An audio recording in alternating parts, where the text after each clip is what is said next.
हम सब आ गया है हियाँ सीसी पुजावत भैया ऐसे पुजावत है देखा जा सीसी पुजावत हाँ गंगा किनारे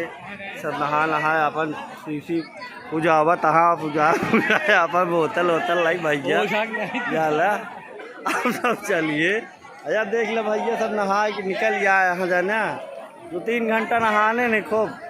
नहाने सब नहा ले खूब तो फिर गंगा जी से निकला हाँ अभी देख ले सब अपन अपन जो नहा पूजावत हाँ सीसी पूजा के बाद सबको निकली है गंगा जल लाई के घोषनाथ के लिए। और अब चलते हैं महू सीसी पूजावे हाँ हाँ ये देखने जो न है सब पूजावत हाँ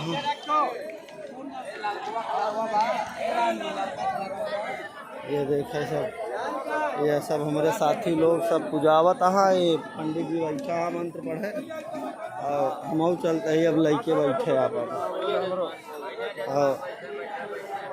जय भोलेनाथ। अब चलते हैं मऊ सब बैठे पूजा उजा ली तो भैया आप सबके रास्ते के बारे में बताइए।